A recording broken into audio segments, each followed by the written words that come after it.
Hello everyone, welcome back. Today we are going to discuss the enrichment of ore and another concept is purification of metal. Yes. In our previous classes we already studied about the properties of metals and non-metals and how metal reacts with the other compounds and how they react with the non-metals. First one is enrichment of ore. Yes. Commonly metals exist in the earth crust in the impure form. Yes, as we already discussed, maximum metals are exist in the compound form. Yes, ನಾವು ತಿಳ್ಕೊಂಡಿರೋ ಥರ ಕೆಲವು metals ಮಾತ್ರ purest ಫಾರ್ಮಲ್ಲಿ available ಇದ್ದಾವೆ, ಬಾಕಿ ಎಲ್ಲ ಮೆಟಲ್ಸ್ನು compounds R else ನಾವು ಸಂಯುಕ್ತಗಳು ಅನ್ಬೋದು, ಸಂಯುಕ್ತಗಳ ರೂಪದಲ್ಲಿ ಅವು ನಮಗೆ ಸಿಗ್ತವೆ, ಪ್ಯೂರ್ ಫಾರ್ಮಲ್ಲಿ ಸಿಗೋದಿಲ್ಲ ಅವು. ಸೊ ಅವುಗಳನ್ನು ಪ್ಯೂರಿಫೈ ಮಾಡೋದು ಇಂಪಾರ್ಟೆಂಟ್ ಆಗಿರ್ತದೆ.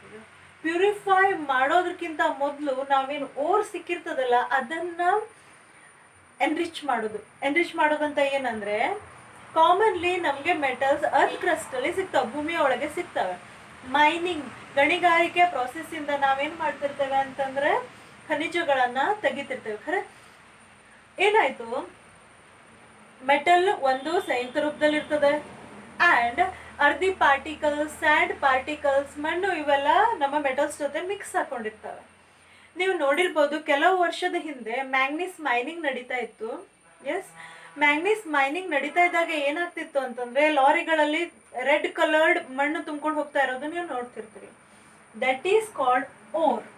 ಎಸ್, ಯಾವಾಗ ನಮ್ಮ ಮೆಟಲಿಕ್ ಪಾರ್ಟಿಕಲ್ಸು ಬೇರೆ ವಸ್ತುಗಳೊಂದಿಗೆ ಅಂದರೆ ಮಣ್ಣಾಗಿರ್ಬೋದು, ಸ್ಯಾಂಡ್ ಆಗಿರ್ಬೋದು, ಅನ್ವಾಂಟೆಡ್ ವಸ್ತುಗಳೊಂದಿಗೆ ಮಿಕ್ಸ್ ಆಗಿರುವಂಥ ಸ್ಥಿತಿಯಲ್ಲಿ ಅದನ್ನು ನಾವು ಓರ್ ಅಂತ ಕರಿತೇವೆ.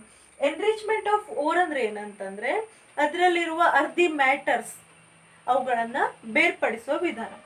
ಬೇರೆ ಬೇರೆ ಮೆಟಲ್ಸಿಗೆ ಬೇರೆ ಬೇರೆ ಟೆಕ್ನಿಕ್ಕಿಂದ ನಾವು ಅರ್ಧಿ ಮೆಟಲ್ಸನ್ನು ಬೇರ್ಪಡಿಸ್ತೇವೆ. ಫಾರ್ ಎಕ್ಸಾಂಪಲ್ ನಮ್ಮ ಗೋಲ್ಡ್ ಇದೆಯಲ್ಲ, ಗೋಲ್ಡ್ ಈಸ್ ಹ್ಯಾವಿಯರ್. ಓಕೆ, ಇದರ ಡೆನ್ಸಿಟಿ ಜಾಸ್ತಿ ಇದೆ. ಸೊ ಏನು ಮಾಡ್ತೇವೆ, ಇದನ್ನು ಕೂಡ ಮಣ್ಣಲ್ಲಿ ನಮಗೆ ಮ್ಯಾಕ್ಸಿಮಮ್ ಕೇಸಲ್ಲಿ ಪ್ಯೂರೆಸ್ಟ್ ಫಾರ್ಮಲ್ಲೇ ಸಿಗ್ತದೆ, ಸ್ಮಾಲ್ ಪೀಸಸ್ ಆಫ್ ಗೋಲ್ಡೇ ಸಿಗೋದು. ಏನು ಮಾಡ್ತಾರೆ ಅಂತಂದರೆ ಎನ್ರಿಚ್ಮೆಂಟ್ ಆಫ್ ಓರ್ ಅಂತಂದರೆ ಕಂಟಿನ್ಯೂಸ್ ರನ್ನಿಂಗ್ ವಾಟರನ್ನು ಅದ್ರ ಥ್ರೂ ಪಾಸ್ ಮಾಡ್ತಾರೆ. ಏನು ಓರ್ ಇರ್ತದಲ್ಲ ಅದ್ರ ಥ್ರೂ ಪಾಸ್ ಮಾಡ್ತಾರೆ. ಮಣ್ಣು ಕಂಪೇರ್ಡ್ ಟು ಅವರ್ ಗೋಲ್ಡ್ ಏನಿದೆ ಲೆಸ್ ಡೆನ್ಸಿಟಿ ಇದೆ.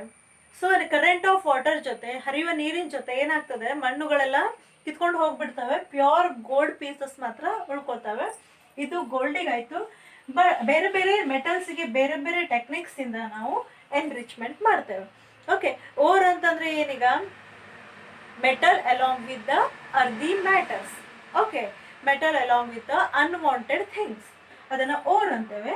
ಪ್ಯೂರಿಫಿಕೇಶನ್ ಆರ್ ಎನ್ರಿಚ್ಮೆಂಟನ್ನು ನಾವು ಬೇರೆ ಬೇರೆ ಮೆಥಡ್ಸಿಂದ ಮಾಡ್ತಿರ್ತೇವೆ. Next one is extraction of metal.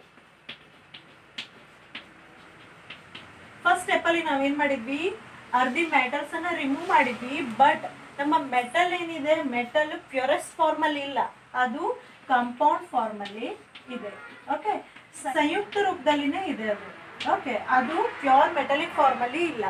For example ಕಾಪರನ್ನು ತಗೊಂಡ್ವಿ ಅಂತಂದರೆ ಆ ಮಣ್ಣುಗಳನ್ನೆಲ್ಲ ರಿಮೂವ್ ಮಾಡಿದರೆ ನಮಗೆ ಪ್ಯೂರ್ ಕಾಪರ್ ಸಿಗೋದಿಲ್ಲ. ದಿಸ್ ಕಾಪರ್ ಸಲ್ಫರ್ ಜೊತೆನೂ ಕಾರ್ಬೋನೇಟ್ ಜೊತೆನೂ ಕಂಬೈನ್ ಆಗಿರ್ತದೆ. ಸೊ ಅದು ಕಾಂಪೌಂಡ್ ಫಾರ್ಮಲ್ಲೇ ಸಂಯುಕ್ತ ರೂಪದಲ್ಲೇ ನಮಗೆ ಸಿಗ್ತದೆ. ಈ ಸಂಯುಕ್ತಗಳಲ್ಲಿರುವ ಬೇರೆ ಎಲಿಮೆಂಟ್ಸ್ಗಳನ್ನೆಲ್ಲ ರಿಮೂವ್ ಮಾಡಿ ಪ್ಯೂರ್ ಮೆಟಲನ್ನು ಪಡ್ಕೊಳ್ಳೋ ಸ್ಥಿತಿ, ಪ್ಯೂರ್ ಮೆಟಲನ್ನು ಪಡ್ಕೊಳ್ಳೋ ರೀತಿಗೆ ನಾವು ಎಕ್ಸ್ಟ್ರಾಕ್ಷನ್ ಆಫ್ ಮೆಟಲ್ ಅಂತ ಕರಿತೇವೆ. ಓಕೆ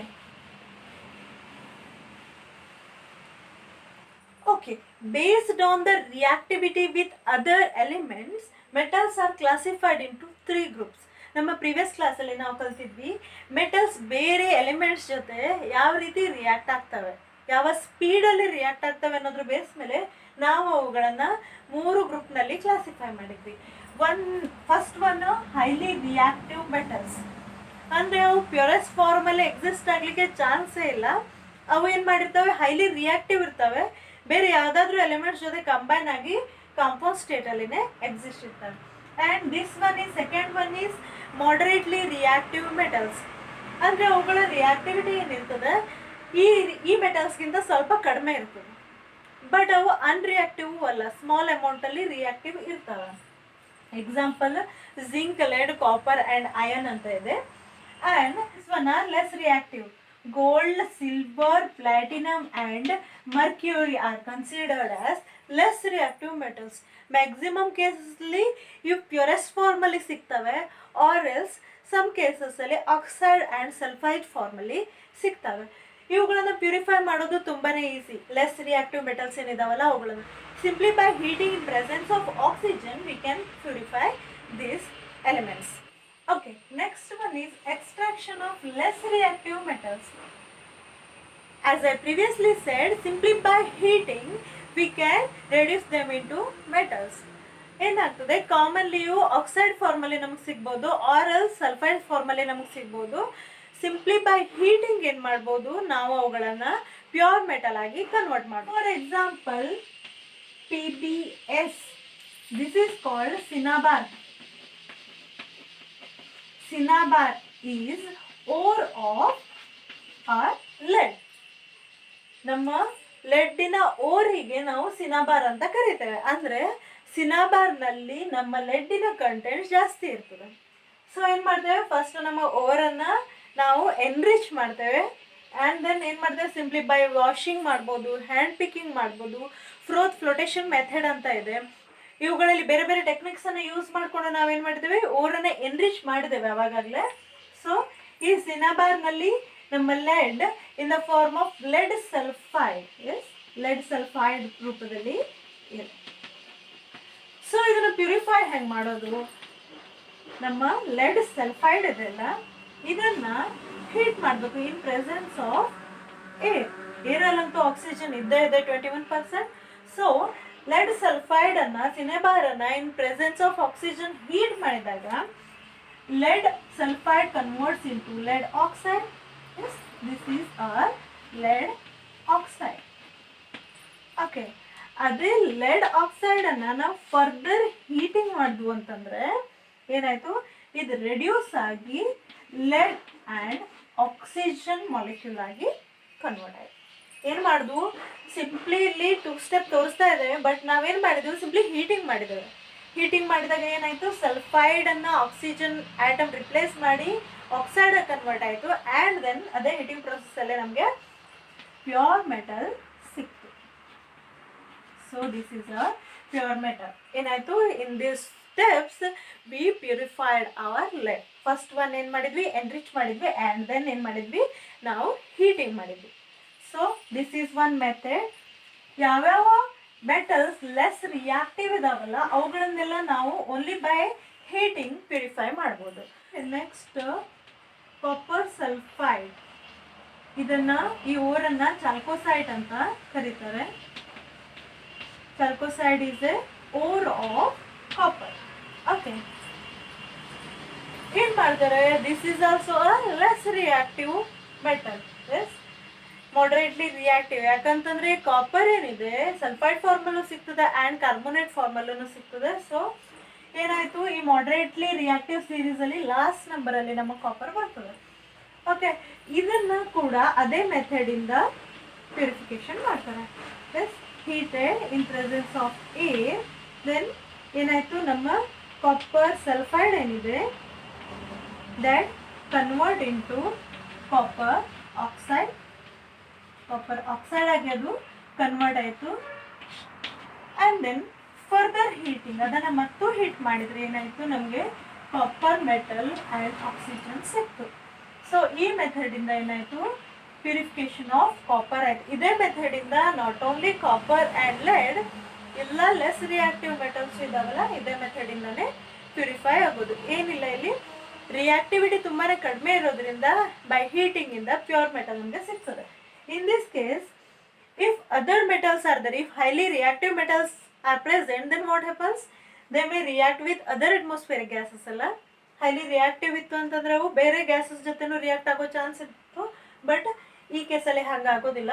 ನೆಕ್ಸ್ಟ್ ನಾವು ಮಾಡ್ರೇಟ್ಲಿ ರಿಯಾಕ್ಟಿವ್ ಇರೋದು ಮತ್ತು ವೆರಿ ಹೈಲಿ ರಿಯಾಕ್ಟಿವ್ ಇರುವ ಮೆಟಲ್ಸನ್ನು ಹೆಂಗೆ ಪ್ಯೂರಿಫೈ ಮಾಡೋದು ಅಂಥೇಳಿ ನೋಡೋಣ.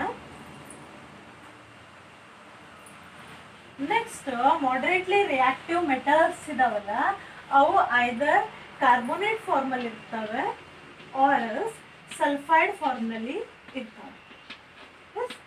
ನಾವು ಯಾವ್ದ್ರ ಬಗ್ಗೆ ಮಾತಾಡ್ತಾ ಇದ್ದೀವಿ? ಮಾಡರೇಟ್ಲಿ ರಿಯಾಕ್ಟಿವ್ ಮೆಟಲ್ಸ್ ಬಗ್ಗೆ ಮಾತಾಡ್ತೀವಿ.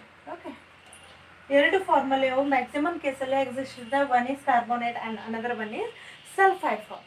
ಓಕೆ, ಇವಾಗ ನಮ್ಮ ಮೆಟಲ್ ಸಲ್ಫೈಡ್ ಫಾರ್ಮಲ್ಲಿ ಇದ್ರೆ ಆರ್ ಎಲ್ಸ್ ಕಾರ್ಬೋನೇಟ್ ಫಾರ್ಮಲ್ಲಿ ಇದ್ರೆ ನಾವು ಡಿಫ್ರೆಂಟ್ ಮೆಥಡಿಂದ ಅವುಗಳನ್ನ ಪ್ಯೂರಿಫೈ ಮಾಡ್ತೇವೆ. In our case if sulphide of metal ಇತ್ತು ಅಂತಂದರೆ, ಮೆಟಲಿಕ್ ಸಲ್ಫೈಡ್ ಇತ್ತು ಅಂದರೆ ಏನು ಮಾಡ್ತೇವೆ ನಾವು?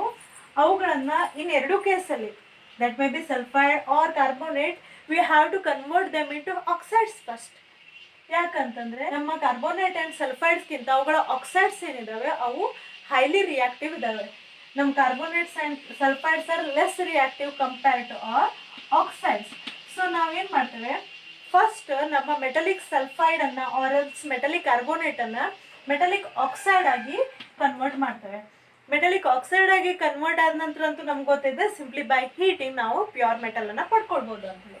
ಇವಾಗ ಇನ್ ಕೇಸ್ ಸಲ್ಫೈಡ್ ಇತ್ತು ಅಂತಂದರೆ ಏನು ಮಾಡ್ತೇವೆ ಅಂತಂದರೆ, ಮೆಟಲಿಕ್ ಸಲ್ಫೈಡ್ ಇತ್ತು ಅಂತಂದರೆ ನಾವು ಅವುಗಳನ್ನು in excess of air or else in excess of oxygen ನಾವು ಅದನ್ನು ಹೀಟ್ ಮಾಡ್ತೇವೆ. ಆವಾಗ ಏನಾಯಿತು? ಅದು ಮೆಟಲ್ ಆಕ್ಸೈಡ್ ಆಗಿ ಕನ್ವರ್ಟ್ ಆಗ್ತದೆ. ಆ್ಯಂಡ್ ಇದನ್ನಂತೂ ನಿಮ್ಗೆ ಗೊತ್ತು, by heating we can get pure metal ಅಂತ ಹೇಳಿ. ಮೆಟಲಿಕ್ ಸಲ್ಫೈಡನ್ನು in excess of air heat ಮಾಡೋ ಪ್ರೊಸೆಸ್ಸನ್ನು ನಾವು ರೋಸ್ಟಿಂಗ್ ಅಂತ ಕರಿತೇವೆ. ಓಕೆ, ಇಂಪಾರ್ಟೆಂಟ್ ಟರ್ಮ್ಸ್ ಇವು, ನೆನ್ಪಿಟ್ಕೊಳ್ಬೇಕು. ಎಸ್, ಯಾವುದಾದ್ರೂ ಕಾಂಪೌಂಡನ್ನು ನಾವು in presence of excess oxygen ನಾವು ಹೀಟ್ ಮಾಡ್ತೇವೆ ಅಂತಂದರೆ ರೋಸ್ಟಿಂಗ್ ಅಂತ ಕರಿಬೇಕು. ಅದೇ ಮೆಟಲ್ ಕಾರ್ಬೋನೇಟ್ ಇತ್ತಂದರೆ ನಾವು in presence of limited supply of oxygen, yes, ಕಡಿಮೆ ಪ್ರಮಾಣದ ಆಕ್ಸಿಜನ್ನಲ್ಲಿ ನಾವು ಮೆಟಲ್ ಕಾರ್ಬೋನೇಟ್ಸನ್ನು ಹೀಟ್ ಮಾಡಿದರೆ ನಮಗೆ ಮೆಟಲ್ ಆಕ್ಸೈಡ್ ಸಿಕ್ತು. ಫರ್ದರ್ ಹೀಟಿಂಗ್ ಏನು ಕೊಡ್ತು? ನಮಗೆ ಪ್ಯೂರ್ ಮೆಟಲನ್ನು ಕೊಡ್ತು. ಎಸ್, ಮೆಟಲ್ ಕಾರ್ಬೋನೇಟ್ಸನ್ನಾಗಲಿ ಅಥವಾ ಯಾವುದೇ ಕಾಂಪೌಂಡ್ ಆಗಲಿ in presence of less oxygen, in limited supply of ಆಕ್ಸಿಜನ್ನಲ್ಲಿ ನಾವು ಹೀಟ್ ಮಾಡ್ತೇವೆ ಅಂತಂದರೆ ಅದನ್ನು ಕ್ಯಾಲ್ಸೈನೇಷನ್ ಅಂತ ಕರೀತೇವೆ. Okay, in presence of oxygen, ಜಾಸ್ತಿ ಆಕ್ಸಿಜನ್ನಲ್ಲಿರೋದ್ರಲ್ಲಿ ಹೀಟ್ ಮಾಡಿದರೆ ನಾವು ರೋಸ್ಟಿಂಗ್ ಅಂತೇವೆ. Very less amount of oxygen ಪ್ರೆಸೆನ್ಸಲ್ಲಿ ಹೀಟ್ ಮಾಡಿದರೆ ನಾವು ಕ್ಯಾಲ್ಸನೇಷನ್ ಅಂತೇವೆ. In purification of metal sulphide we use roasting method. In purification of metal carbonates we use calcination method. ಇವೆರಡೂ ಟರ್ಮ್ ತುಂಬಾ ಇಂಪಾರ್ಟೆಂಟ್ ಆಗಿರೋದ್ರಿಂದ ನೀವು ನೆನ್ಪಿಟ್ಕೊಳ್ಬೇಕು. ಇದು ಬರೀ metal sulphides and metal carbonates ಕೇಸಲ್ಲಿ ಮಾತ್ರ ಬರೋದಿಲ್ಲ, ಬೇರೆ ಯಾವ ಕೇಸಲ್ಲೂ ರೋಸ್ಟಿಂಗ್ ಆ್ಯಂಡ್ ಕ್ಯಾಲ್ಸನೇಷನ್ ಬಂತು ಅಂದ್ರೂ ಅದಕ್ಕೆ ಸೇಮ್ ಮೀನಿಂಗ್ನೇ ಇರ್ತದೆ. ಓಕೆ, ಎರಡು ಮೆಥಡ್ ಯಾವುದು ಪ್ಯೂರಿಫಿಕೇಶನ್ ಎಂದು? One is calcination and another one is roasting. One more method is there, that is called metal exchange. ಮೂರು ಮೆಥಡ್ಸ್ ಇದಾವೆ ಪ್ಯೂರಿಫಿಕೇಶನ್ಗೆ. ಮೆಟಲ್ ಎಕ್ಸ್ಚೇಂಜ್ ಅಂದರೆ ಏನು? ಮೆಟಲ್ ಎಕ್ಸ್ಚೇಂಜ್ ಅಂತಂದರೆ ನಾವು ಪ್ರೀವಿಯಸ್ಲಿ ನೋಡಿದ್ದೇವೆ ಡಿಸ್ಪ್ಲೇಸ್ಮೆಂಟ್ ರಿಯಾಕ್ಷನ್ ಅಂತ ಹೇಳಿ. ಅದರಲ್ಲಿ ನಾನು ಏನು ಹೇಳಿದ್ದೆ? ಹೈಲಿ ರಿಯಾಕ್ಟಿವ್ ಮೆಟಲ್ ಏನಿದೆ ಲೆಸ್ ರಿಯಾಕ್ಟಿವ್ ಮೆಟಲನ್ನು ರಿಪ್ಲೇಸ್ ಮಾಡ್ತದೆ. ಓಕೆ, ಯಾವುದಾದ್ರೂ ಮೆಟಲ್ಗೆ ರಿಯಾಕ್ಟಿವಿಟಿ ಜಾಸ್ತಿ ಇದೆ ಅಂತಂದರೆ ಕಡಿಮೆ ರಿಯಾಕ್ಟಿವಿಟಿ ಇರೋ ಮೆಟಲನ್ನು ಅದು ಕಿತ್ತಾಕಿ ಅದ್ರ ಜಾಗದಲ್ಲಿ ಹೋಗಿ ಕೂತ್ಕೊಳ್ತದೆ, ಡಿಸ್ಪ್ಲೇಸ್ಮೆಂಟ್ ಮಾಡ್ತದೆ. ಡಿಸ್ಪ್ಲೇಸ್ಮೆಂಟ್ ರಿಯಾಕ್ಷನ್ ಥರನೇ ಇದು ಮೆಟಲ್ ಎಕ್ಸ್ಚೇಂಜ್. ನೋಡ್ತಾ ಹೋದರೆ zinc carbonate, yes, zinc carbonate ಇತ್ತು ಅಂತಂದರೆ ನಾವೇನು ಮಾಡಿದ್ವಿ?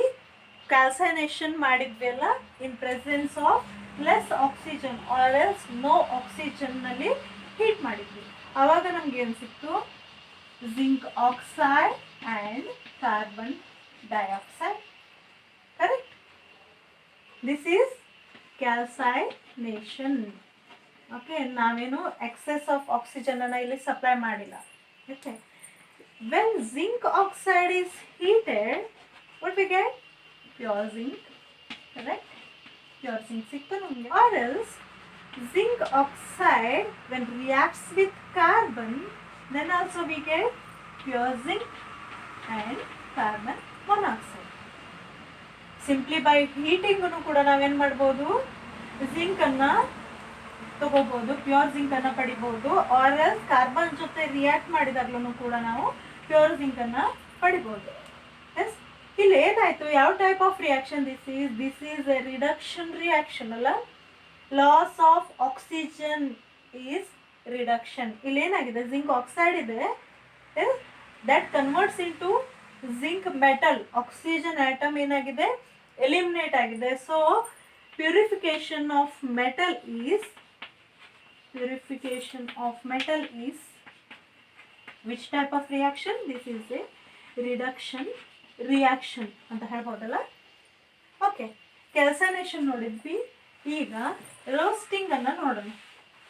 ಓಕೆ, ಕಾಮನ್ಲಿ ಯಾವ ಕೇಸಲ್ಲಿ ಆಗ್ತದೆ, ಜಿಂಕ್ ಸಲ್ಫೈಡ್ ಇತ್ತು ಅಂತಂದ್ರೆ ಈ ಕೇಸಸ್ ಅಲ್ಲಿ ಏನಾಗ್ತದೆ, ನಮಗೆ ರೋಸ್ಟಿಂಗ್ ರಿಯಾಕ್ಷನ್ ಮಾಡಬೇಕಾಗ್ತದೆ for purification. excess of O2, yes, excess of oxygen supply ನ ತಗೊಂಡಿದ್ದೀವಿ. ಏನಾಯ್ತು, it gives zinc oxide and sulfur dioxide ಬಂತು. ಇಕ್ವೇಶನ್ ಬ್ಯಾಲೆನ್ಸ್ ಮಾಡಿಲ್ಲ, ಯಾಕಂತಂದ್ರೆ ಈ ಕೇಸಲ್ಲಿ ನಮಗೆ ರಿಯಾಕ್ಷನ್ ಅನ್ನ ಅಂಡರ್ಸ್ಟ್ಯಾಂಡ್ ಮಾಡೋದು ತುಂಬಾ ಇಂಪಾರ್ಟೆಂಟ್ ಆಗಿದೆ. ಓಕೆ, ನೀವು ರಿಯಾಕ್ಷನ್ ಅನ್ನ ಬ್ಯಾಲೆನ್ಸ್ ಮಾಡಿ ಲೆಟ್ ಇಟ್. ಓಕೆ, ಇವಾಗ ಏನ್ ಮಾಡ್ತೇವೆ, ಜಿಂಕ್ ಆಕ್ಸೈಡ್ ಸಿಕ್ತು.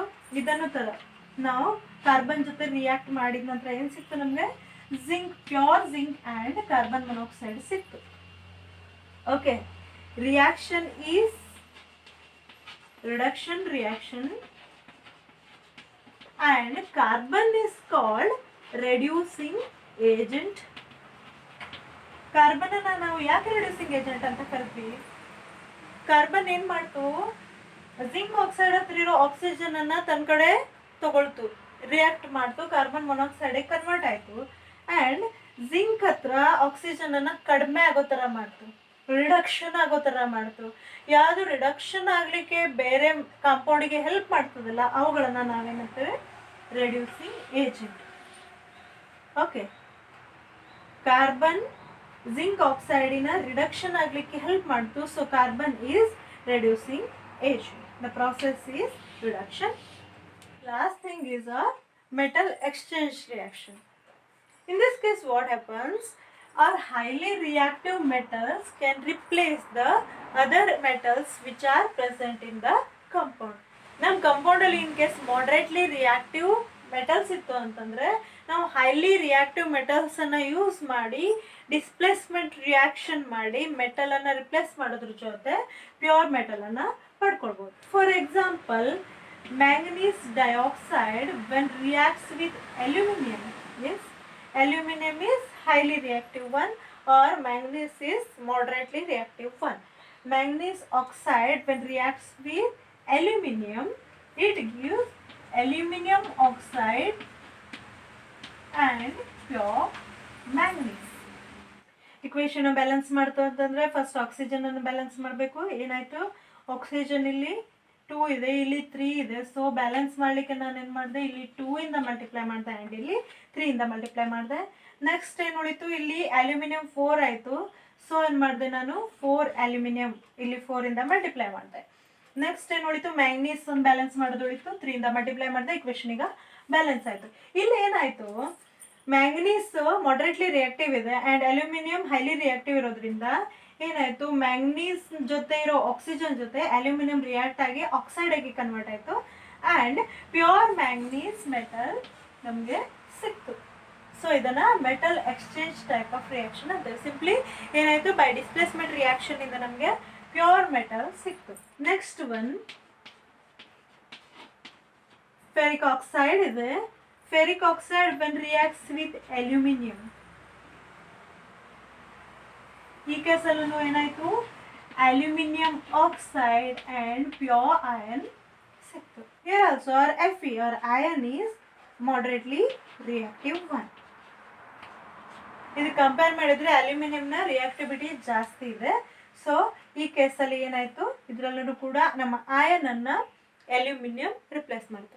ಯಾವುದೇ ರಿಯಾಕ್ಷನ್ ಅಲ್ಲೂ ಒಂದು ಮೆಟಲ್ ಅನ್ನ ಬೇರೆ ಮೆಟಲ್ ರಿಪ್ಲೇಸ್ ಮಾಡ್ತಾ ಇದೆ ಅಂತಂದ್ರೆ ಆ ಮೆಟಲ್ ಇವಾಗಲೇ ಇರೋ ಮೆಟಲ್ಗಿಂತ ಜಾಸ್ತಿ ರಿಯಾಕ್ಟಿವ್ ಇದೆ ಅಂತ ಅರ್ಥ ಮಾಡ್ಕೊಳ್ಬೇಕು. ಓಕೆ, ಇಕ್ವೇಶನ್ ಬ್ಯಾಲೆನ್ಸ್ ಮಾಡ್ಲಿಕ್ಕೆ ಹೊಂತು ಅಂದರೆ Fe2, ಓಕೆ, ಅಲ್ಯೂಮಿನಿಯಂ ಮಾಡ್ತು ಅಂದರೆ ನಮ್ಮ ಇಕ್ವೇಶನ್ ಕೂಡ ಬ್ಯಾಲೆನ್ಸ್ ಆಯಿತು. Okay, next extraction of highly reactive metals. ಈ ನಮ್ಮ ಏನು ಫಸ್ಟ್ ಸೀರೀಸಲ್ಲಿ ಬರ್ತಾವಲ್ಲ ಇವುಗಳು ಹೈಲಿ ರಿಯಾಕ್ಟಿವ್ ಇದ್ದಾವೆ, ಅವುಗಳನ್ನು ಹೆಂಗೆ ಪ್ಯೂರಿಫಿಕೇಶನ್ ಮಾಡ್ತೇವೆ?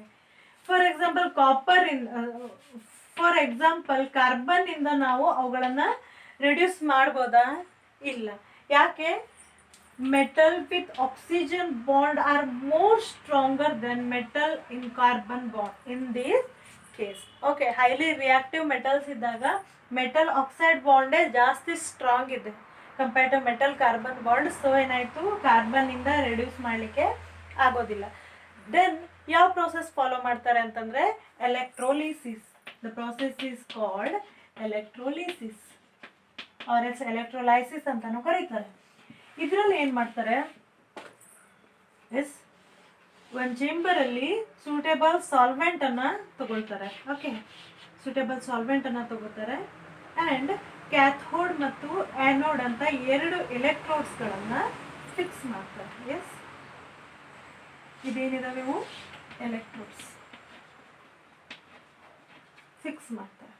ಫಾರ್ ಎಕ್ಸಾಂಪಲ್ ನಾನು ಸೋಡಿಯಂ ಕ್ಲೋರೈಡ್ ತೊಗೊಂಡಿದ್ದೇನೆ ಅಂತಂದರೆ ಏನಾಯಿತು, ಫಸ್ಟ್ ಎಲೆಕ್ಟ್ರಿಕ್ ಆರ್ಕನ್ನು ನಾವು ಇದರಲ್ಲಿ ಪಾಸ್ ಮಾಡ್ತೇವೆ. ಎಸ್, ಎಲೆಕ್ಟ್ರಿಕ್ ಕರೆಂಟನ್ನು ಪಾಸ್ ಮಾಡ್ತೇವೆ. ಏನಾಯಿತು, ಎಲೆಕ್ಟ್ರಿಕ್ ಕರೆಂಟ್ ಪಾಸ್ ಮಾಡಿದಾಗ this will converts into Na+ and Cn-. Ionisation takes place. ನಮ್ಮ ಕಾಂಪೌಂಡ್ ಅಯನೈಸ್ ಆಯಿತು, ಪಾಸಿಟಿವ್ ಮತ್ತು ನೆಗೆಟಿವ್ ಅಯನ್ಗಳು ಬಿಡುಗಡೆ ಆದವು, ಅಯನೀಕರಣ ಅಂತ ಹೇಳ್ತೇವಲ್ಲ ಆ ಪ್ರೊಸೆಸ್ ಆಯಿತು. ಇದಾದ ನಂತರ ನಾವು ಪ್ಯೂರಿಫಿಕೇಶನ್ ಹೆಂಗೆ ಮಾಡ್ತೇವೆ ಅಂತಂದರೆ ಪಾಸಿಟಿವ್ ಅಯನ್ ಎಲ್ಲಿ ಹೋಯ್ತು, ಕ್ಯಾಥೋಡ್ ಕಡೆ ಹೋಯ್ತು ಆ್ಯಂಡ್ ನೆಗೆಟಿವ್ ಅಯನ್ ಆ್ಯನೋಡ್ ಕಡೆ ಹೋಯ್ತು. Okay, positive ion goes to cathode ಕಡೆ ಹೋಯ್ತು. ಅದೇ ನೆಗೆಟಿವ್ ಅಯನ್ ಯಾವುದೇ ಇರಲಿ ಅದು ಆ್ಯನೋಡ್ ಕಡೆ ಹೋಗ್ತದೆ. ಕಾಮನ್ಲಿ ಒಂದು ಡೌಟ್ ಬರ್ಬೋದು, ಪಾಸಿಟಿವ್ ಅಯನನ್ನು ಕ್ಯಾಟಯನ್ ಅಂತಾರೆ, ಅದು ಕ್ಯಾಥೋಡ್ ಕಡೆ ಯಾಕೆ ಹೋಗ್ತದೆ? ಕಾಮನ್ಲಿ ಕ್ಯಾಥಯನ್ ಒಂದೇ ಥರ ಪ್ರೊನೌನ್ಸಿಯೇಷನ್ ಕೊಡೋದ್ರಿಂದ ಏನು ಅನ್ಸುತ್ತೆ, 2 ಪಾಸಿಟಿವ್ಲಿ ಚಾರ್ಜ್ ಸ್ಪೀಸೀಸ್ ಆಗಿದ್ರೆ ಕ್ಯಾಥೋಡ್ ಕಡೆ ಯಾಕೆ ನಮ್ಮ ಕ್ಯಾಟಯನ್ ಹೋಗ್ತದೆ, ಆ್ಯನೋಡ್ ಕಡೆನೇ ಯಾಕೆ ಆ್ಯನಯನ್ ಹೋಗ್ತದಂತ. ಆ್ಯಕ್ಚುಲಿ ನಮ್ಮ cathode is negatively charged. Cathode negatively charged ಇದೆ. ಕ್ಯಾಥೋಡ್ ನೆಗೆಟಿವ್ಲಿ ಚಾರ್ಜ್ಡ್ ಇದ್ರೂ ಅದಕ್ಕೆ ಕ್ಯಾಥೋಡ್ ಅಂತ ಯಾಕೆ ಕರೀತಾರೆ, ಆ್ಯನೋಡ್ ಅಂತ ಯಾಕೆ ಕರೆಯೋದಿಲ್ಲ ಅಂತಂದರೆ ಕ್ಯಾಟಯನ್ಸು ಯಾವ ಎಲೆಕ್ಟ್ರೋಡ್ ಕಡೆ ಹೋಗ್ತದಲ್ಲ, ಬೇಸ್ಡ್ ಆನ್ ದಿಸ್ ಯಾವ ರೀತಿ ಅಯನ್ಸ್ ಎಲೆಕ್ಟ್ರೋಡ್ ಕಡೆ ಹೋಗ್ತದೆ ಅನ್ನೋದ್ರ ಬೇಸಿಸ್ ಮೇಲೆ ನಾವು ಇಲ್ಲಿ ನೇಮಿಂಗ್ ಮಾಡಿದ್ದೇವೆ. ಕಾಮನ್ಲಿ ಅನ್ನಿಸ್ತದೆ ಪಾಸಿಟಿವ್ಲಿ ಚಾರ್ಜ್ಡ್ ಇತ್ತು ಅಂದರೆ ಆ್ಯನೋಡ್ ಕಡೆ ಹೋಗಬೇಕಿತ್ತು, ಯಾಕಂದರೆ ಆ್ಯನೋಡ್ ಅಂದರೆ ನೆಗೆಟಿವ್ ಇರ್ಬೋದು ಅಂತ. But that's not the case. ಏನಾಯಿತು, ಪಾಸಿಟಿವ್ಲಿ ಚಾರ್ಜ್ಡ್ ಕ್ಯಾಟಯನ್ಸ್ ಯಾವ ಎಲೆಕ್ಟ್ರೋಡ್ ಕಡೆ ಮೂವ್ ಆಗ್ತದಲ್ಲ ಅದ್ರ ಬೇಸ್ ಮೇಲೆ ನಾವು ಅದಕ್ಕೆ ಕ್ಯಾಥೋಡ್ ಅಂತ ಹೆಸರಿಟ್ಟಿದ್ದೇವೆ. And cathode is negatively charged. ಅದೇ ರೀತಿ ನಮ್ಮ ಆ್ಯನಯನ್ ಯಾವ ಎಲೆಕ್ಟ್ರೋಡ್ ಕಡೆ ಮೂವ್ ಆಗ್ತದಲ್ಲ ಅದ್ರ ಬೇಸ್ ಮೇಲೆ, ಆ್ಯನಯನ್ ಅನ್ನೋ ವರ್ಡಿನ ಬೇಸ್ ಮೇಲೆ ನಾವು ಅದಕ್ಕೆ ಆ್ಯನೋಡ್ ಅಂತ ಹೆಸರಿಟ್ಟಿದ್ದೇವೆ. That is positively charged. ಯಾವಾಗಲೂ ನಮ್ಮ ರೂಲ್ಸ್ ಬ್ರೇಕ್ ಆಗೋದಿಲ್ಲ. So positively charged pieces go to negatively charged electron and negatively charged pieces goes to positively charged electron. So ಏನಾಯಿತು, ಈ ಮೆಥಡಿಂದ ಬೈ ಎಲೆಕ್ಟ್ರಿಕ್ ಆರ್ಕನ್ನು ಪಾಸ್ ಮಾಡೋದ್ರ ಮೂಲಕ ನಮಗೆ ನಮ್ಮ ಮೆಟಲ್, ಪ್ಯೂರ್ ಮೆಟಲ್ ಸಿಗ್ತದೆ. Yes, which deposited on the cathode. Next one is corrosion. ಕೊರೋಷನನ್ನು ನಾವು ಕಾಮನ್ ಆಗಿ in the case of iron ಏನಂತೇವೆ, ರಸ್ಟಿಂಗ್ ಅಂತೇವೆ. ಬೇರೆ ಕೇಸಲ್ಲಿ ನಾವು ಕೊರೋಷನ್ ಅನ್ನೋದಿಲ್ಲ. ಕೊರೋಷನ್ನಲ್ಲಿ ಅಂದರೆ ಏನಾಗ್ತದೆ ಅಂದರೆ ಮೆಟಲ್ ತನ್ನ ಒರಿಜಿನಲ್ ಪ್ರಾಪರ್ಟಿಯನ್ನು ಕಳ್ಕೊಳ್ತದೆ, ಅದರ ಕ್ವಾಲಿಟಿ ಡೌನ್ ಆಗ್ತದೆ. ಫಾರ್ ಎಕ್ಸಾಂಪಲ್ ನೀವು ನೋಡಿರ್ಬೋದು, ಸಿಲ್ವರ್ ಆರ್ನಮೆಂಟ್ಸ್ ವೇರ್ ಮಾಡ್ತಾ ಇದ್ರಿ, ಹಾಕೊಳ್ತಾ ಇದ್ರಿ ಅಂದರೆ after some days it will turn into black. Yes, silver ornament turn into black because ಏನಾಗ್ತದೆ, ಇದು ಸಲ್ಫರ್ ಜೊತೆ ರಿಯಾಕ್ಟ್ ಮಾಡಿ ಸಿಲ್ವರ್ ಸಲ್ಫೈಡನ್ನು ಫಾರ್ಮ್ ಮಾಡ್ತದೆ. ಆ ಸಿಲ್ವರ್ ಸಲ್ಫೈಡ್ ಏನಿರ್ತದೆ ಅದು ಬ್ಲ್ಯಾಕ್ ಇನ್ ಕಲರ್ ಇರೋದ್ರಿಂದ ಆರ್ನಮೆಂಟ್ ನಮಗೆ ಬ್ಲ್ಯಾಕ್ ಕಲರ್ ಆಗಿ ಕಾಣಿಸ್ತದೆ. So this is also example of or corrosion. And ನಮ್ಮದು ಕಾಪರಿಂದ ಯಾವುದಾದ್ರೂ ಆರ್ಟಿಕಲ್ ಇತ್ತು ಅಂತಂದರೆ ಏನಾಯಿತು, ಸ್ವಲ್ಪ ದಿನ ಆದ ನಂತರ ಅದು ಗ್ರೀನ್ ಕಲರ್ ಆಗಿ ಕನ್ವರ್ಟ್ ಆಗೋದು ನಾವು ನೋಡ್ತೇವೆ. ಓಕೆ, ಕಾಪರ್ ಯಾಕೆ ಗ್ರೀನ್ ಕಲರ್ ಆಗಿ ಕನ್ವರ್ಟ್ ಆಯಿತು ಅಂತಂದರೆ, ಅದು ಅಟ್ಮಾಸ್ಫಿಯರಲ್ಲಿ ಪ್ರೆಸೆಂಟ್ ಇರುವ ಕಾರ್ಬನ್ ಮತ್ತು ಆಕ್ಸಿಜನ್ಸ್ ಜೊತೆ ರಿಯಾಕ್ಟ್ ಆಗಿ ಕಾಪರ್ ಕಾರ್ಬೋನೇಟನ್ನು ಪ್ರೊಡ್ಯೂಸ್ ಮಾಡ್ತದೆ. ಎಸ್, ಇದೇನಾಗಿತ್ತು, ನಮ್ಮದು ಸಿಲ್ವರ್ ಸಲ್ಫೈಡನ್ನು ಫಾರ್ಮ್ ಮಾಡಿತ್ತಲ್ಲ, ಅದೇ ಥರ ಇದು ಕಾಪರ್ ಕಾರ್ಬೋನೇಟನ್ನು ಫಾರ್ಮ್ ಮಾಡ್ತದೆ, which is green in colour. Pure copper pinkish in colour ಇರ್ತದೆ, but copper carbonate is green in colour. Pure silver in colour ಇರ್ತದೆ, and silver sulphide is black in colour. And another one is very famous, that is iron. ಏನಾಯಿತು, ಇದನ್ನು ಕೂಡ moist air ಜೊತೆ react ಆಗಿ oxides ಅನ್ನು form ಮಾಡ್ತದೆ. Not a single oxide, it produce oxides of iron. ಇದನ್ನು ನಾವು ಕಾಮನ್ ಆಗಿ ಏನಂತೇವೆ, ರಸ್ಟಿಂಗ್ ಅಂತ ಕರಿತೇವೆ. ರಸ್ಟಿಂಗ್ ಆಯಿತು ಅಂತಂದರೆ ಸಿಲ್ವರಿ ಶೈನ್ ಏನಿರ್ತದಲ್ಲ ನಮ್ಮದು ಅಯನ್ ಮೇಲೆ, ಯಾವಾಗ ಅದು ಫ್ರೆಶ್ಲಿ ಪ್ರಿಪೇರ್ಡ್ ಆಗಿರ್ತದೆ, that will change into brown colour. ಮತ್ತೇನಾಯಿತು, ಥಿಕ್ ಆ್ಯಂಡ್ ಸ್ಟ್ರಾಂಗ್ ರಾಡ್ ಇತ್ತು ಅಂತಂದರೆ ಆಫ್ಟರ್ ರಸ್ಟಿಂಗ್ ಅದು ಫ್ಲೇಕಿ ಆಗ್ತದೆ, ಲೇಯರ್ಸ್ ಫಾರ್ಮ್ ಆಗ್ತದೆ, ಅದರ ಸ್ಟ್ರೆಂತ್ ರೆಡ್ಯೂಸ್ ಆಗ್ತದೆ ಆ್ಯಂಡ್ ಕ್ವಾಲಿಟಿ ಕೂಡ ರೆಡ್ಯೂಸ್ ಆಗ್ತದೆ. So these are all example for a corrosion. Okay, corrosion is very bad thing. ಯಾಕಂದರೆ ನಮ್ಮ ಮೆಟಲಿನ ಪ್ರಾಪರ್ಟಿ ಡೌನ್ ಆಯಿತು ಅಂತಂದರೆ ದೆರ್ ಇಸ್ ಸಮ್ ಲಾಸ್ ಅಲ್ಲ. ಸೊ ಏನಾಯಿತು, ನಮ್ಮ ಕೊರೋಷನನ್ನು ರೆಡ್ಯೂಸ್ ಮಾಡಲಿಕ್ಕೆ ಆರ್ ಎಲ್ಸ್ ಕೊರೋಷನನ್ನು ಸ್ಟಾಪ್ ಮಾಡಲಿಕ್ಕೆ ನಾವು ಬಹಳಷ್ಟು ಮೆಥಡ್ಸನ್ನು ಯೂಸ್ ಮಾಡ್ತೇವೆ. ಕಾಮನ್ಲಿ ನಮಗೆ ಬಹಳ ಎಫೆಕ್ಟ್ ಮಾಡೋದು ರಸ್ಟಿಂಗ್ ಆಫ್ ಅಯನ್ ಆಗಿದೆ. ಯಾಕಂತಂದರೆ in buildings, in bridges and in many monuments we use iron. ಅದರದ್ದೇ ಕ್ವಾಲಿಟಿ ಡೌನ್ ಆಯಿತು ಅಂತಂದರೆ ಏನಾಯಿತು, ನಮ್ಮ ಮಾನ್ಯುಮೆಂಟ್ಸ್ ಎಲ್ಲ ಡಿಸ್ಟ್ರಾಯ್ ಆಗ್ತವೆ. ಸೊ ಈ ಫೀಲ್ಡಲ್ಲಿ ನಮ್ಗೆ ಜಾಸ್ತಿ ಕನ್ಸರ್ನ್ ಇದೆ. ಸೊ ಅಯನ್ನಿನ ಕೊರೋಷನ್ ಆರ್ ಎಲ್ಸ್ ರಸ್ಟಿಂಗನ್ನು ಕಂಟ್ರೋಲ್ ಮಾಡಲಿಕ್ಕೆ ಯಾವ್ಯಾವ ಮೆಥಡ್ಸನ್ನು ಯೂಸ್ ಮಾಡ್ತೇವೆ ಅಂತಂದರೆ, ನೀವು ನೋಡಿರ್ಬೋದು ಆಯಿಲಿಂಗ್ ಮಾಡ್ತಾರೆ. ಯಾವುದಾದ್ರೂ ಬಿಲ್ಡಿಂಗ್ ಕನ್ಸ್ಟ್ರಕ್ಷನಿಗೆ ಅಯನ್ ಮಟೀರಿಯಲ್ ತಂದರು ಅಂತಂದರೆ ಐದರ್ ಅದನ್ನು ಆಯಿಲಿಂಗ್ ಮಾಡ್ತಾರೆ, ಆರ್ ಎಲ್ಸ್ ಪೇಂಟಿಂಗ್ ಮಾಡ್ತಾರೆ, ಆರ್ ಎಲ್ಸ್ ಮತ್ತೊಂದು ಥಿಂಗ್ ಏನು ಮಾಡ್ತಾರೆ, ಗ್ರೀಸನ್ನು ಅಪ್ಲೈ ಮಾಡ್ತಾರೆ. This is A petroleum product. ಇದೆಲ್ಲ ಮೆಥಡಿಂದ ಏನಾಯಿತು, ನಮ್ಮ ಅಯನ್ ಮೇಲೆ ಒಂದು ಪ್ರೊಟೆಕ್ಟಿವ್ ಲೇಯರ್ ಫಾರ್ಮ್ ಮಾಡಿದಂಗೆ ಆಯಿತು. ಆಯಿಲಿಂಗ್ ಮಾಡಲಿ, ಗ್ರೀಸಿಂಗ್ ಮಾಡಲಿ, ಪೇಂಟಿಂಗ್ ಮಾಡಲಿ, ಏನಾಯಿತು, ಅದು ಮಾಯ್ಶ್ಚರ್ ಜೊತೆ ಅಷ್ಟಾಗಿ ರಿಯಾಕ್ಟ್ ಮಾಡೋದಿಲ್ಲ. ಯಾಕಂತಂದರೆ oil and water never mix ಅಲ್ಲ. ಸೊ ಇವು ಒಂಥರ ಪ್ರೊಟೆಕ್ಟಿವ್ ಕೋಟಿಂಗ್ ಥರ ಮಾಡ್ತೇವೆ. ಸೊ ಮಾಯ್ಶ್ಚರ್ ಜೊತೆ ಅಷ್ಟು ಫಾಸ್ಟಾಗಿ ರಿಯಾಕ್ಟ್ ಮಾಡೋದಿಲ್ಲ. But this is not a permanent solution for rusting. ಒಂದು ಸ್ವಲ್ಪ ಲೆವೆಲ್ ತನಕ ಇವು ರಸ್ಟಿಂಗನ್ನು ಕಂಟ್ರೋಲ್ ಮಾಡ್ಬೋದು, ಬಟ್ ಕಂಪ್ಲೀಟ್ ಆಗಿ ರಿಡ್ಯೂಸ್ ಮಾಡೋದಿಲ್ಲ. ಮತ್ತು ಕೆಲವು ಮೆಥಡ್ ಇದ್ದಾವೆ, that is called galvanising and making alloys ಅಂತ. ಇವೆರಡು ಮೆಥಡ್ಸ್ ಏನಿದ್ದಾವೆ, last two methods, these are beneficial and effective. ಯಾಕಂದರೆ ಈ ಆಯಿಲಿಂಗ್, ಪೇಂಟಿಂಗ್, ಗ್ರೀಸಿಂಗ್ ಏನಿದೆಲ್ಲ ಅವು ಶಾರ್ಟ್ ಟರ್ಮಲ್ಲಿ ಮಾತ್ರ ವರ್ಕ್ ಮಾಡ್ತವೆ. But galvanising and alloy formation ಏನಿದೆ ಇವು ಜಾಸ್ತಿ ಎಫೆಕ್ಟಿವ್ ಇದ್ದು ನಮ್ಮ ಮೆಟಲನ್ನು ಕೊರೋಡ್ ಆಗೋದ್ರಿಂದ ಜಾಸ್ತಿ ಟೈಮ್ ತನಕ ಪ್ರೊಟೆಕ್ಟ್ ಮಾಡ್ತವೆ. ಫಸ್ಟ್ ಒನ್ ಅಲಾಯಿಂಗ್ ಅಂದರೆ ಏನಂತಂದರೆ, first one alloy is homogeneous mixture of two or more metals. Homogeneous mixture ಅಂದರೆ ನೀವು ಕಲ್ತಿದ್ದೀರಿ. ಎಸ್, ಹೋಮೋಜಿನಿಯಸ್ ಮಿಕ್ಸ್ಚರ್ ಅಂತಂದರೆ ಏನು, the composition of the solution or composition of mixture is uniform through out.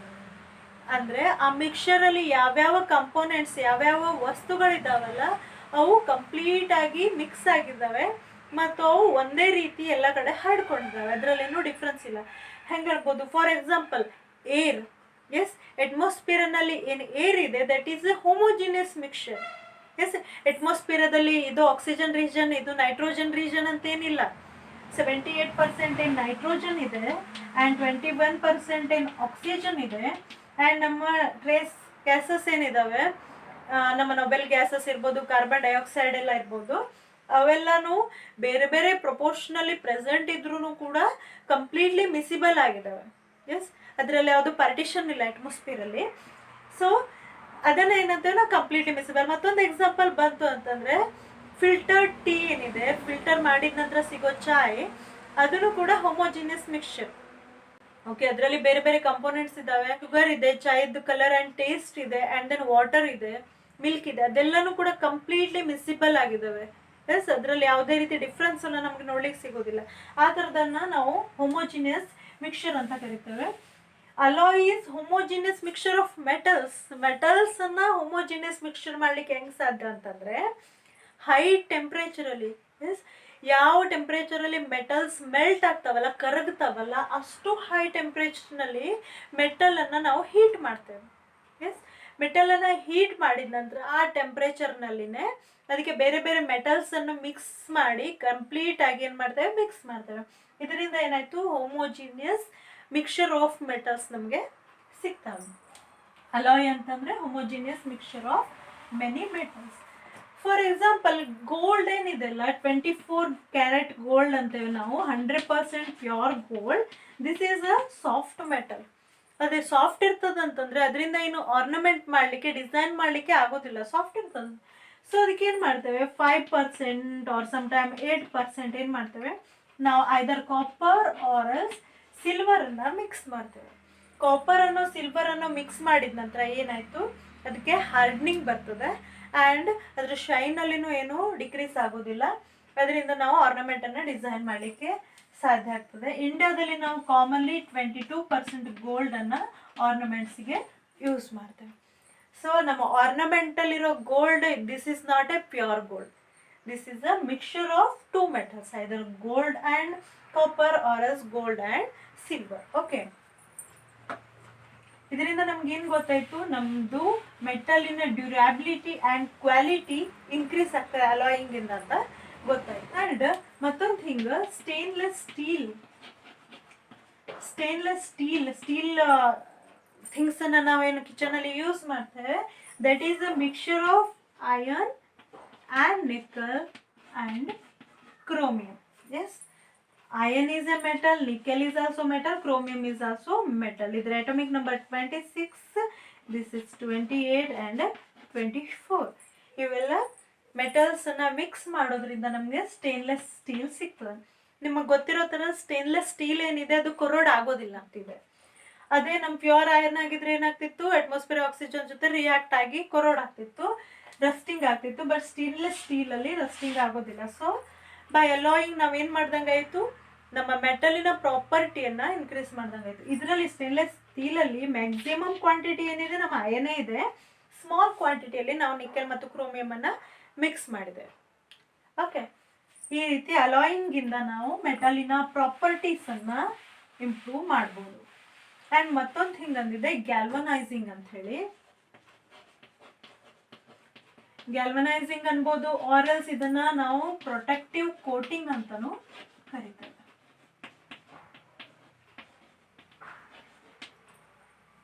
ಅಂದ್ರೆ ಏನಾಗ್ತದೆ, common ಆಗಿ ಅಯನ್ ಏನೋ ಒಂದು ಶೀಟ್ ಇದೆ, ಸಮಥಿಂಗ್ ಏನೋ ಇದೆ ಅಂತಂದ್ರೆ ಅದ್ರ ಮೇಲೆ ಜಿಂಕಿನ ಲೇಯರ್ ಅನ್ನ ಮಾಡ್ತಾರೆ. ಎಸ್, ಜಿಂಕ್ ಅನ್ನ ಪೇಂಟ್ ಮಾಡ್ತಾರೆ ಅಂತ ತಿಳಿ. ಓಕೆ, ಜಿಂಕ್ ಲೇಯರ್ ಫಾರ್ಮ್ ಮಾಡಿದ್ರೆ ಏನು ಹೆಲ್ಪ್ ಆಯ್ತು ಅಂತಂದ್ರೆ, ಜಿಂಕ್ ಏನು ಮಾಡ್ತದೆ, ಜಸ್ಟ್ ಲೈಕ್ ಪ್ರೊಟೆಕ್ಟಿಂಗ್ ಲೇಯರ್ ಆಗಿ ವರ್ಕ್ ಮಾಡ್ತದೆ. ಓಕೆ, ಇದೇನಾಯ್ತು, ಫಾರ್ ಎಕ್ಸಾಂಪಲ್ ಇದು ಅಯರ್ನಿನ ಆರ್ಟಿಕಲ್ ಅಂತ ಹೇಳಿದ್ರೆ, ಈಗಿನ ಪಿಂಕ್ ಕಲರಿಂದ ನಾನು ಶೋ ಮಾಡ್ತಾ ಇದ್ದೇನೆ, ಅದು ಜಿಂಕ್ ಲೇಯರ್ ಅಂತ ಹೇಳಿದ್ರೆ ಏನಾಯ್ತು, ಡೈರೆಕ್ಟ್ ಅಟ್ಮಾಸ್ಫಿಯರಿಕ್ ಆಕ್ಸಿಜನ್ ಜೊತೆನೋ ಅಟ್ಮಾಸ್ಫಿಯರಿಕ್ ವಾಟರ್ ಜೊತೆನೋ ವಾಟರ್ ವೇಪರ್ ಜೊತೆನೋ ನಮ್ಮ ಅಯನ್ ಡೈರೆಕ್ಟ್ ಆಗಿ ಆ್ಯಕ್ಟ್ ಮಾಡೋದಿಲ್ಲ. ಯಾಕಂತಂದ್ರೆ ಜಿಂಕ್ ಲೇಯರ್ ಇದೆ. ಇನ್ ಕೇಸ್ ಜಿಂಕ್ ಆಕ್ಸಿಡೈಸ್ ಆಗಿ ಜಿಂಕ್ ಆಕ್ಸೈಡ್ ಆದ್ರೂ ಕೂಡ ನಮ್ಮ ಅಯನ್ ಏನಿದೆ that will not react. Okay, ಒಂದು ಅದರ ಕೆಲಸ ಏನು, ಡೈರೆಕ್ಟ್ ಆಗಿ ಅಟ್ಮಾಸ್ಫಿಯರ್ಗೆ ಎಕ್ಸ್ಪೋಸ್ ಆಗೋದ್ರಿಂದ ತಡೀತದೆ.